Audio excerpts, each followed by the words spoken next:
Okay. We are back again, guys. Mr. and Mrs. K here. And we're gonna talk about theater nurse versus... Ward nurse. Yan. Ano, sugod na mga guys. Okay, Mrs. K, what's up? Tara! Let's talk. Tara! Let's talk!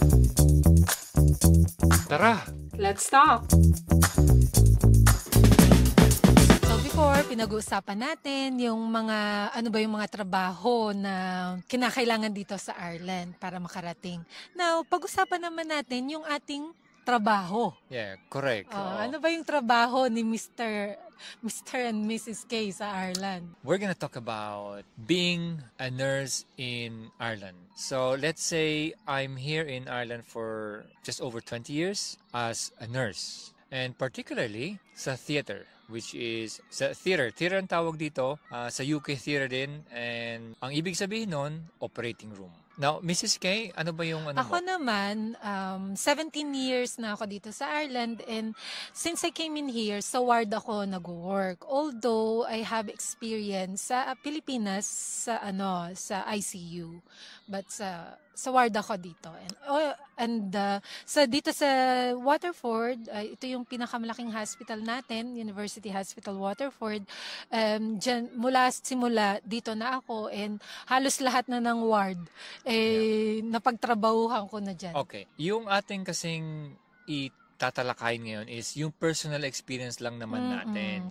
Kasi syempre, iba naman yung experience ng mga ibang nurses sa ibang lugar. So ito lang yung na-experience ko dito sa Waterford. Kasi lahat ng hospital dito, they have their own settings. Correct. Yun kasi ang ano dito parang wala siyang universal na setup talaga na kahit pasabihin mo ng HSE or yung government hospital nila dito, guys, it depends pa rin sa hospital to hospital. So, yung aming hospital, ito yung aming ginagawa. Sa ibang hospitals, iba naman. Okay? Now, let's talk about ano ba yung pagiging ward nurse. Mrs. K, dalhin mo kami sa sabihin natin yung scene na unang pagdating mo dito, kasi alam naman natin may mga changes na ngayon, di ba? So nung unang pagdating mo bilang ward nurse, ano ba yung setting? Bali nung dumating kasi ako dito, since I transferred from UK to Ireland, nung nag-apply ako, na siya, wala nang hiring abroad. I think nung nag-apply na ako is paano ba yun? Hindi na agency to agency. So personal na ako na nag-apply. Direct hire, yun. That's the word na I'm trying to find. So, direct hire na ako. So, I was the one to process na may documents, yung mga visa, yung mga ganyan-ganyan, mga anik-anik, alam nyo naman na yan. So, nung dumating ako, there were only two of us. Ako, when you mean two of you, Pilipino? Ako lang yung Pilipina. Kasi dalawa lang kami. Yung isa American. Actually, nakakatawa kasi yung name niya is Nora. Nora and Laura. And that time, adaptation. Adaptation pa siya. So, adaptation ako. Kahit na nag-work na ako sa UK, hindi pa rin siya na-approve. Ewan ko kung anong settings, pero ganun talaga siguro dahil wala pa akong 3 years na nag-work as a nurse there, or I don't know, but they will check your record naman. So, yung kasama ko naman, American siya, matagal na siyang hindi nag-work, 10 years siyang hindi nag-work. So, yung kailangan niya rin mag-adaptation dahil nga matagal na siyang hindi nag-work. Para mag-refresh siya. Refresher, ganun. So, adaptation kami dalawa, and then meron kaming mga preceptors sa ward, and during that time, ako lang yung Pilipinas sa ward na yon. Merong mga Indians, and then maraming mga Irish, ganyan. And then, so, sabihin natin para lang makita, pag ilan bang staff usually sa ward? Siguro sa ward kasi... lahat-lahat na? Lahat-lahat na. Siguro mga naman kayo, mga 20s. Mga 20s. Ganyan, so, pag 20, ilang Filipino at that time? So sa ward namin, ako lang ang Pilipino, and then may isang, hindi ko alam basta European, may isang European, and then yung Indian siguro mga 4 or 5, and then most of the is Irish staff na, and then gano'n yung setup. Tapos dito guys, nung medyo fast forward, yung settings lang na pag-usapan, kasi yung ibang mga tao, I remember sa aming orientation, sinabihan na medyo backward dito sa Ireland. And I was wondering what do they mean by saying backward. So sa mga iba na magtatanong kung bakit, kasi nga merong mga yung sa management and may mga situation na backward, like for example yung sa documentations dito, ano pa rin talaga tayo, nursing notes pa rin tayo, ganyan. Although yung ating care plans, meron mga printed care plans, so ipiprint mo na lang yon. But then kung galing ka kasi ng Middle East, ano na yan, computerized na lahat, sabi nila. Hindi ko naman na-experience yan, pero marami nagsasabi napakadali na lang ng nursing notes. Dito it'll take time pa din talaga, magno-notes ka pa rin. And then when it comes to yung mga bloods, ganyan, tayo pa rin ang nung dumating ako, actually, Hindi, tatawagin mo. Ano muna tayo? Para lang medyo medyo lumawak na yung sinasabi ko. So yun, konti pa. Hinay-hinay lang, Mrs. Kay, kasi natin to para mayroon tayong format na yun. So okay? yung setup na ganun, Yun muna. ako lang ang Pilipina dun sa ward na yun. Although, like yung sa'yo doon. Sa amin din kasi, ako lang yung pangalawang Pilipino din. Kasi nung time na yun, guys, back in 20 years ago, alam mo yung feeling na galing kang Philippines and then when you arrive here, lahat ng kasama ko, mga lahat yan, mga puti. Anyway, ang feeling ko noon is para akong nasa Grey's Anatomy. Tingin ko para akong laging nasa parang setup. Kasi ako lang parang kakaiba dito. But anyway, walang Indian na nurse that time. Wala.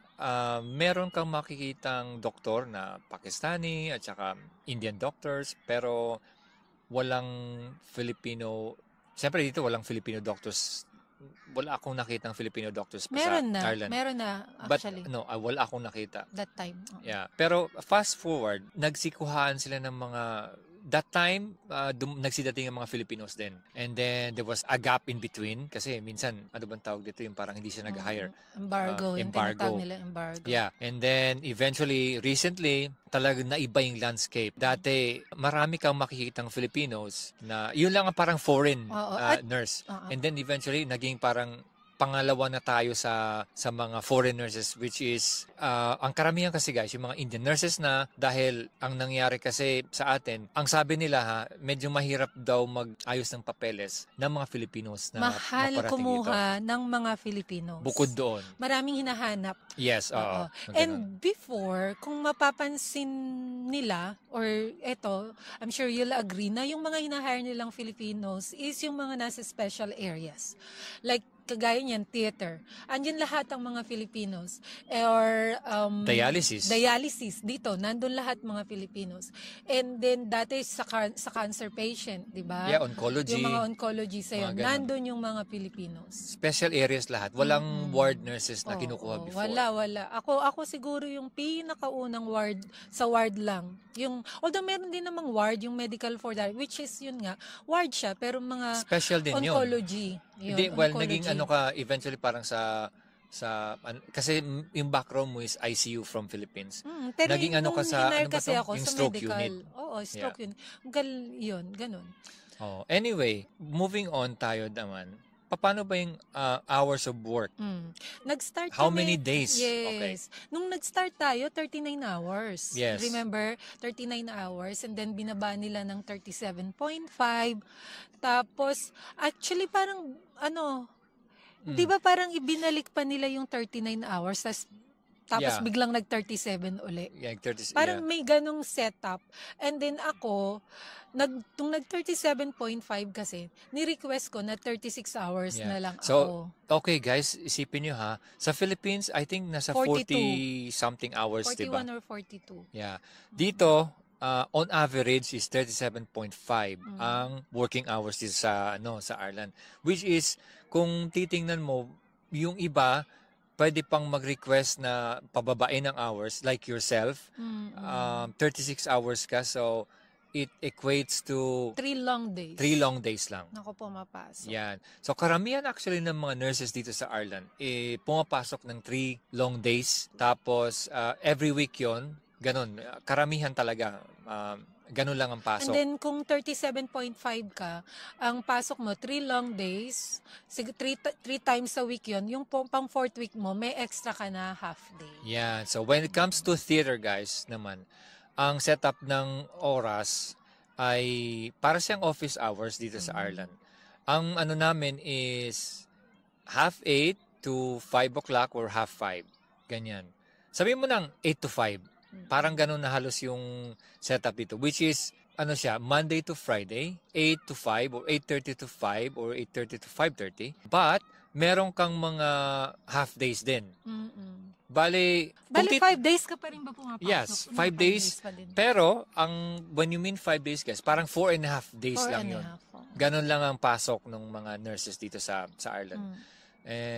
As in like, for theater or operating room nurses. Okay? Doon naman tayo sa nights. Paano ba? Meron bang nights? Paano ba? Paki-explain nga yung nights sa ward. Paano? Because I remember dati sa Pilipinas, parang in a week, sa 1 week, merong mga laging, yung laging nights lang sila. Okay. Or minsan naman, once a week may night duty ka. Ganun yung natatandaan ko. Sa Philippines. Sa Philippines. Oo. And then dito, ang nangyari, meron, nung una kasi, merong 1 week nights. 1 week nights ka and then 1 week off. Okay. And then, meron ding mga gumagawa ng 4 nights and then 3 nights. So noon, nung wala pa tayong anak, most of the time, ang ginagawa ko noon, 1 week nights. Week on, week off. Parang ganun yung nire-request ko. Pero, nung nagkaroon na ng mga anak, syempre, iba na, ginawa ng 4-3. Sa ngayon, madalang nang gumagawa ng 1 week nights. Yes. So, yung pag sinabing 4 and 3, so Monday to Thursday, night duty ka. And then, Friday morning ka matatapos. And then, you will be back the next week ng Friday. So, Friday, Saturday, Sunday. Nights So, bale, ka uli. meron kang in-between na parang 1 week Off. diba? And then, back to days ka. So, normally, dapat dyan, i-request mo na babalik ka ng Wednesday. Ng days, ganyan. Kagaya ngayon, nagaling ako ng nights, kahapon, off ako ng Monday, Tuesday, and then Wednesday, back to days na ako. Yeah. So, ano naman ang start when it comes to, anong oras ka ba dapat pumapasok pagka nights ka? Okay, so ang pasok talaga ay 7:30 to 8:30. Okay. Pag days. Pag days. Pagka night duty, mag-start ka ng 8 to 8:30. Okay. Paano naman yung handover? Mabilis lang naman ang handover. So, yun yung handover. So, normally yan, hanggang 8:30 yung mga days. Matatapos na yan ng 8:15. So, uwian na sila. So, sa days din naman, pagka sa umaga, dahil 7:30 dumarating yung mga day staff, before 8 tapos ka na or 8 o'clock tapos ka na mag-handover. Pero, ano ba yon ang ibig sabihin ba nun? Lahat kayo nag-handover sa Ang next? pag-handover, yes. Ang pag-handover namin, syempre, kung sino yung before kasi merong mga ward na lahat mag-handover mo dun sa mga tao. So, ang haba nung handover. Sipin mo, like sa ward namin, we have 35 patient ba, 34. I-handover, yun, edi, inaantok ka na nun. Hindi pa tapos. Sayang yung oras. Okay. So, bali ang hinatin yan, 3 group na yan. So, kung sino lang yung magre-receive kung sino talaga yung mag-take over dun sa pasyente mo, yun ka lang mag-handover. Okay. So, ganun. So, when it comes to patient ratio, ano ba Patient ratio namin is 3:6. Noon at saka ngayon, may improvements ba? Ano Yes, ba yung ano? There's a big improvement kasi kung iisipin mo dati naalala ko nag-hold kami ng 12 patients pagka yung sa hapon na may half day lang and minsan kulang ng staff. Para sa akin ang laki ng yung patient ratio ngayon 6:1 or the most is 7:1 and then sa night duty 9:1 ganon. Okay. So, ilang kayong staff? Sa night 4, then you have Even carer. Before nung sa ako. Like, we're talking about over 10 years ago. Oo, dati, lang, 12:1 nga. 3 nurse sa gabi, tapos may carer ka. Okay. Now guys, when it comes to theater naman, wala kaming nights May on-call kami once a week. Well, we're talking about dito lang naman sa hospital namin. Okay? Sa ibang hospitals, iba naman ang setup nila. Meron sila talagang pang-nights din. Ang dinig ko may mga ganon. I think yung hospital namin, based dun sa mga nakakausap kong mga nasa theater din, magandang setup namin dito sa hospital. Oh, good. Yeah, because pagka on-call ka, papasok ka ng 1 o'clock ng hapon and then hanggang 9 p.m. So on-call ka. Ang ibig sabihin nun na if there's any more cases after 9, ikaw pa din ang gagawa ng case. Nandun ka pa rin sa hospital. After 9, kung wala ng mga cases, pwede kang umuwi or magstay sa on-call room. Kung ang bahay mo ay nasa 15 minutes away, Away. Papunta sa hospital, pwede ka umuwi. Which is, luckily, yung bahay kasi natin, nasa, sabihin na natin 10 minutes. Okay? Less than 10 minutes away from the hospital. So, pwedeng umuwi. And then, yung kinaganda sa on-call namin, dito guys, sa Ireland, pag on-call ka, meron kang special rate. Sa ngayon, medyo mataas ang rate niya. Now, isang oras mo, after 9, nag-exceed ka doon, per oras doon, bayad ka ng rate mo nasa 50 euro per hour. And then may time owing pa. So sa amin naman, pag night duty, may night differential pay ka. Yes, oo. So which is maganda din yun. Kaya minsan, pagka night duty ka, malaki talaga yung sweldo mo. Correct, oo. All in all, kung tutuusin naman talaga, ang sa ward at saka sa theater, if ever, for example, hindi kami busy, ang nangyayari, parang on average lang ang aming pay. Pero sa inyo, since kasi nagda-nights kayo, most likely, parating mataas yung payout sa inyo kumpara sa mga theater nurses na hindi busy. Yan, And then ganun. especially pag weekend. Kasi dito pala guys, pag Sunday, double pay. Tsaka yung mga bank holidays, yan, double pay yan. And then, pag Saturday is time and a half. So, ibig sabihin, 1.5 ang bayad. Hindi siya double. Pero malaki din yun pag Yes, Saturdays. Now, let's talk about, siyempre, pagka nagwo-work tayo ganyan, work, diba? Ang nangyayari, siyempre, katawan natin, katawang lupa, 'di ba? Nagkakasakit din ng mga nurses. Siyempre, 'di ba? So paano naman ng mga sick leave natin dito sa government hospital? Dito sa Ireland sabihin natin in general, paano ba yung sick leave? Okay. Dito kasi paid yan pag nagkasakit ka and you are allowed 7 days in 2 consecutive years. Correct. Oo. Ibig So, sabihin, allowed ka 7 uncertified. yes. Ibig sabihin po, uncertified is hindi mo na kailangan pumunta pa sa doktor para humingi ng certificate. Medical certificate. Yes, oo.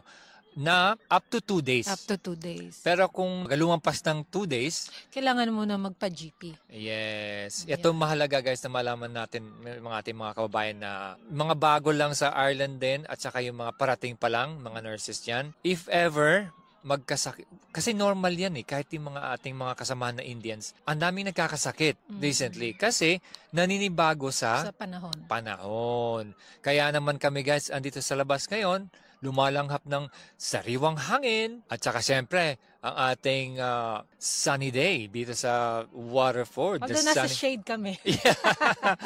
Sunny. Mamaya, paparo kami. Yes, sunny southeast. Di ba? Yeah. So, yun, importante yun. And then, importante din pag nandito na kayo, meron tayong mga insurance na tawag dyan yung salary protection. Napaka-importante yan. So, Correct, lalo na yung pagdating nyo palang kailangan mag-register na tayo dyan sa salary protection. Para kung magkasakit man tayo ng ilang buwan, which is hindi ko naman sinasabi na pero maganda yung secure tayo. We have to think about it in reality, guys, na siyempre nagkakasakit ang tao, di ba? Normal naman talaga yun. Napaka-importante nun. Because I knew a lot of people na nagkasakit long term and they have that. So, swerte nila, sumusweldo pa rin sila ng halos regular na sweldo. Okay, just to break down ng konti, pag sa nasa HSC ka, as far as I know, pag nagkasakit ka certified ng 3 months, pa rin yan, buo yung sweldo mo. Okay? Now, pagka nagtuloy-tuloy ang sakit mo, naging after ng 3 months, kalahati na lang ang bayad sa'yo or ang salary mo for the next 3 months. After 6 months, wala ka ng bayad. Na. Wala ka ng bayad mula sa HSC. Kumbaga, Mahirap. Mahirap kung meron kang pinapadalan sa Philippines, mahirap kung may family ka na nandito, at lalong-lalo na pag may mortgage ka na bahay. Kaya i-secure po natin yan, yung income protection. At the best way para magkaroon ng income protection na yan is may tinatawag tayo na AVC. Iba Diba? din, Yung iba ang sa corn AVC. market. Corn Yung- market. Yes. Iba Yung din corn yung- market kasi pagka napunta ka sa AVC, I think kasama doon, i-discuss nila yung income protection. Magkaiba po sila, pero i-discuss din Yes, sa inyo yan. so magandang kunin din yon kasi That will boost your... pension. Siyempre, mas maganda na yung masulit mo talaga yung iyong pension. Kasi kung titingnan mo, yung pension galing sa government at saka sa, yung regular pension, suma total niyan, hindi pa rin siya ganun kalaki kumpara doon sa meron kang extra pa na iba. Yes. Anyway, for technicalities, paki-check na lang po yung corn market, yung AVCs sa mga ganun. Okay, now moving on, paano kung yung, kunyari, kakarating lang, di ba? Ano ba yung sa mga babae? Tapos may asawa, and then pwede ba na mabuntis or nabuntis? Paano ba yon? Wala silang Allowed. ito yung maganda sa Ireland. Bawal dito ang discrimination na Yes. tinatawag. That's the word, discrimination. Yung i-discriminate ka just because you are pregnant. Dito, ang maganda sa HSC, dahil government siya, after kahit ilang ang dami kong mga nakasama sa work na after ilang months lang nabuntis na. They are still entitled for full Benefits, maternity leave. Oo, at ang maternity leave po natin is 25 weeks. Which is Ilang buwan 6 months yun. Oo. And then, on top of that, syempre, yung annual leave po natin, kasama ba yun, which is, kung depende 250 to 260 plus hours of annual leave. Kasama pa yun. So, magagamit mo pa din yun. And then, pwede ka rin kumuha ng tinatawag Meron ng parents leave ngayon. parental leave. Iba pa yung parents leave sa parental leave. Meron ding, yung breastfeeding, I don't know kung Okay, anong make tawag sure. yun, pero breastfeeding breaks. So, kung nasa work ka, pwede kang mag-break ng 2 hours. Isipin nyo guys, Hindi ko na-experience yun. Yeah. Yung Bago yun. sa amin kasi, kumbaga hindi pa lumabas yung mga ganun. Ito bago yeah, lang. and he did miss din yung, yun? Parents leave. At saka yung paternity leave leave. na 2 weeks. 2 weeks. Kasi nung time mo, 3 days lang ba? Yes, 3 days lang ang paternity leave namin nung panahon na yon. Naku, parang ang tanda ko na. Anyway. Ngayon, may 2 weeks na din si daddy. Yes, Diba? ganun That's na. really nice. Kaya guys, yung tungkol sa paglipat o pagpunta sa Ireland or kung sa anumang bansa, tingnan din natin yung kung ano ba yung mga details na ganyan, 'di ba? Especially pag sa parang if you're thinking about having your family, kailangan yung mga bagay na yan Mga ng ating benefits, mga oo. benefits na ganyan. Mga nakapaloob. Ito yung napaka-importante sa mga taong pamilyado at sa mga nagpaplano na maging pamilyado. Yes, kasi minsan naano tayo sa yung ganda ng lugar, ganyan, 'di ba? Parang naisip natin na pupunta ba ako doon dahil sa lugar, magandang lugar. Or we have this Filipino mentality na syempre I think nasa atin pa rin yung mentality ni America is the top na mapupuntahan. Because I remember sa Philippines dati nung bago ako parang mag-America yan. Parang napakalaking boost sa ego pag America yung pupuntahan mo. Compare sa kunwari pupunta ka ng Middle East or pupunta ka ng ibang bansa or UK or Ireland. Ireland nga wala yan sa list. Or UK pa. Kasi syempre, UK, sabihin nandyan ang ating mga Queen and King. British. Ganon, British. They Pero always, top of the list talaga is America. America. Canada, Australia, wala yan. So, I guess it always depends on kung ano ba yung priority nyo sa pagpili ng bansang pupuntahan. Just to top that American dream, yung kasing pag-isip ng American dream na yon, we cannot blame din yung mga karamihan ng mga ating mga Filipino friends, kahit naman yung mga families natin. Yung kasing America, in-ingrain sa utak ng mga Filipinos noon na magandang Amerika, magandang puntahan, tapos nakatingala sila dati. Ganun ang pag-iisip ng ating mga ninuno. Kaya parang nadala yun hanggang sa kahulit-huli. Hanggang ngayon, And nadala. plus, napakahirap pumunta ng Amerika. So, it's a big, parang big achievement Of talaga sa course. ating mga Of Pilipino course. yun, na kung Amerika yung mapupuntahan natin. Nakatatak na yun dahil mahirap pumunta. Yes, malaki ang ating magiging sahod sa Amerika, syempre. Pero yung work, nandun yun. Kung gusto natin na mag-work at saka mag-earn ng money, yes, Amerika talaga. Tsaka yung lifestyle. Kung na gusto ayaw- nila yung lifestyle sa Amerika, maganda. Yeah, at saka kung ayaw nyo mag-holiday, Amerika ang puntahan nyo. Kasi 2 weeks lang ang holiday sa Amerika. At pahirapan pa daw guys na kumuha ng holiday. Yun ang sabi ng ating few friends from America. Na hindi ganon kadali mag-request ng holiday. If ever na may makapanood nito na from America, mga nurses. Correct us if we're wrong. Yes, please comment down below. Yun lang po ang Ayan. nandun. Oo. Now, okay. Sa ano lang pala, sa ward. Kasi sa amin, pagka kunyari may emergency situation, parati kasi yung sa theater, sa operating room, may doktor dyan, may anesthetist. Kaya parang kami, okay, magsi-CPR, ganun, mag-compress, chest compression. Hindi na kayo tumatawag ng team. Wala na. Hindi. Nandun na lahat, no? Straight away kasi, ang mga... Wala na kayong code. Wala na. May pipindutin ka lang, or kahit hindi ka na magpindot ng doon, meron naman lagi Sa inyo, paano bang sitwasyon? So sa amin kasi ngayon, merong magandang system kami, yung iNews na tinatawag, news call. So pag nag-check ka ng vital signs, meron kaming news scoring. So pag mataas yan, number 6, number 7, number 8, depending on that, tatawag ka ng doktor, and then pagka mas mataas na siya, news na. Okay. Oo, so tatawag ka na ng news call. Merong news team, pupunta sila. Iba naman yung code team. Okay. Oo, iba Hindi na ba yung yan pagka yung pasyente is unresponsive na. Yun Okay. na.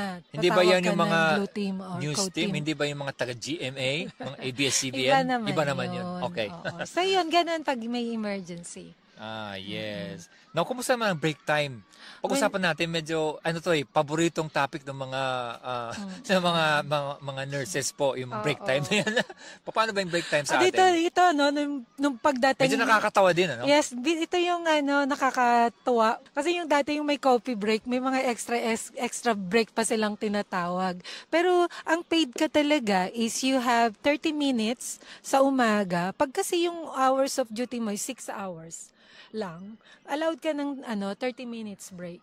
So pagka yung mga long days ka, allowed ka ng 30 minutes breakfast, and then yung lunch mo is 1 hour. 1 hour break. And then sa gabi, meron ka ulit 15 minutes na allowed na break yon. Pero normally, lagiging 30 minutes break naman na yan pag hindi naman na kayo busy. Pero ako pag gabi na kasi, hindi na ako nagbi-break. Kasi na yun kumbaga parang nursing notes ka na, nagdo-double check ka na kung may mga orders ba na miss ka, gano'n, nag-check ka na ng mga blood. So, hindi na ako nagbi-break most of the time.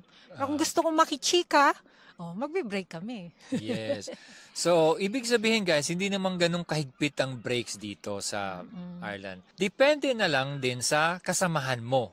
'Di ba? Kasi siyempre hindi naman lahat ng tao, mga colleagues mo, yung parang relax lang. Meron talagang isa, dalawa dyan na parang nuknukan din ng... Parang sila alam yung mo yun? sila yung may-ari ng hospital. Yes, meron din talagang ganun. Kasi siyempre, kahit saan ka pumunta, may ganun talaga na parang, uy, teka, ganun. Orasan ka. Oo, na pag sila naman, ang nag-break, medyo sumusobra, pero hindi nila tinitingnan ang oras nila. Kahit saan naman po na bansa yan. Oo. Marami pong tea breaks dito. Huwag kayong mag-alala. May fog break pa sila pag magsisigaret. Ayan, nawawala. Diba? Yan, oo. Pero hindi naman pinapabayaan ng pasyente. Kaya okay naman siya. Now, doon na tayo sa yung handover. Well, na-topic mo kanina. When it comes to handover, ano ba yung mga handover sa inyo? Kasi sa amin, mabilis lang naman. Ano lang. Well, sa amin, syempre, parang ano lang din, parang yung Sa ward yan, handover sa sa ward. Pilipinas, kung paano mag-handover sa Pilipinas, ganun, syempre, patient detail, and then patient's history, and then kung ano ba yung mga orders, ganun, parang sa Pilipinas lang din. Although before, hindi ko na ito inabutan, ano lang daw, ang handover nila is i-record nila, tapos umaalis na, tapos yung mga bagong nurse, ipapakinggan na lang nila. Ganon. Which is- I-record lang nila. Noon to siguro let's say mga 20 or 25 years ago, ganon ginagawa nila. Which is maganda kung tutuusin kasi pwede mo i-playback. Hindi ka na magsusulat. Ganon. Dami. Pero ngayon kasi, hindi na po pwede yun. At saka pag nag-handover na kami ngayon, nandun na kami sa malapit sa patient. So medyo ka lang mag-handover, mahina kasi baka marinig ng mga pasyente. Siyempre privacy. Pero nandun na kami sa labas lang. Nakikita labas ng bay na tinatawag. Bay kasi dito. So every bay may 6 patients kami. Bawat bay yan, 666, gano'n. Yes. Now, dun naman sa amin sa theater, pagka naka-scrub ka, tapos kailangan umuwi ka na ng 5, siyempre before 5, yung mag-receive na sa'yo, kailangan mag-scrub na before 5. Ang mangyayari, kung oras mo nang umuwi, kailangan may mag-scrub in na sa'yo. Tapos yung circulating nurse, ang mangyayari, hindi na kami nagcha-chart dito kagaya nung parang sa Philippines kasi kailangan yung parang yung operative technique parang sinusulat mo pa parang ganun sa Philippines Full dito, detail. Dito wala. Tick list lang tapos may sulat ka lang konti kung ano yung procedure, ganun lang. Tapos pagka nag-handover yung circulating, sasabihin lang, kakount lang ang mga swabs, i-count lang ang mga instruments, parang ganun lang naman. So, simple po sa theater. I think that's it, Mrs. K. At magandang ating napag-usapan. Hopefully, nakakuha kayo ng idea. Yes, guys. Theater nurse versus ward nurse. Saan at kung ano ang ninanais niyong mapuntahan? Comment down below po ang mga may experiences about this. At syempre, paki-like and subscribe na rin. Yes, at kung may mga tanong po kayo na gusto niyong malaman, comment down below. Yes. So, ganun hanggang sa muli guys at syempre, anuin ko muna to. Medyo may dala si Mrs. K. May pasyaron kanina kasi nag-meet up siya with the Muslim sisters. Nagkaroon sila ng brunch, invite siya. Testing natin to. At syempre, kanina pa tayo uminom ng kape. Isipin mo itong kape na to, €4. Hanggang sa muli guys. Usap-usap ulit tayo. Tara! Let's talk! Tara! Let's talk! Tara! Let's talk!